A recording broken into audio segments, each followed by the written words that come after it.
Hi guys, welcome back. So ನನಗೆ ನನ್ನ ಏರ್ಸ್ನ curl ಮಾಡ್ಕೊಬೇಕಂತ ಅನ್ಸಿದೆ, but ನನ್ನ ಹತ್ರ ಕರ್ಲ್ ಇಲ್ಲ. ಅದು ನನ್ನ ಹತ್ರ ಒಂದು ಟ್ರಿಕ್ ಇದೆ. ಸೊ ಏನಂದ್ರೆ, ಫಸ್ಟ್ ಸ್ನಾನ ಮಾಡ್ಕೊಂಡು ಬನ್ನಿ, ಇಲ್ಲ ಅಂದ್ರೆ ಲೈಕ್ ಏರ್ಸ್ನ ವೆಟ್ ಮಾಡಿಕೊಂಡು ನೆಕ್ಸ್ಟ್ ಪ್ರೊಸೀಜರ್ ಏನು ಅಂತ ನೋಡೋಣ.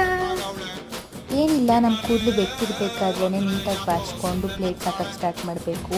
ಇದನ್ನ ಪ್ರಾಪರಾಗಿ ಒಬ್ಬರೇ ಹಾಕೊಳ್ಳೋಕ್ಕಾಗಲ್ಲ, ಸೊ ಯಾವ್ದಾದ್ರು ಸಪೋರ್ಟ್ ಬೇಕು. ನನಗೆ ನನ್ನ ಫ್ರೆಂಡ್ಸ್ ಎಲ್ಲ ಸೇರ್ ಹಾಕ್ತಿದ್ರು. ಆ್ಯಂಡ್ ನಾವೆಷ್ಟು ಚಿಕ್ಕ ಚಿಕ್ಕಾಗಿ ಪ್ಲೇಟ್ಸ್ ಹಾಕ್ತೀವಿ ಅಷ್ಟು ಕಲ್ಸ್ ಚೆನ್ನಾಗಿ ಬರುತ್ತೆ ಅಂತ. ಆ್ಯಂಡ್ ಇದನ್ನು ಹಾಕಿ ಓವರ್ ನೈಟ್ ಬಿಡಬೇಕು, ಆವಾಗ ತುಂಬಾ ಚೆನ್ನಾಗಿ ಬರುತ್ತೆ. This is the final work and let's wait for the result. The next day.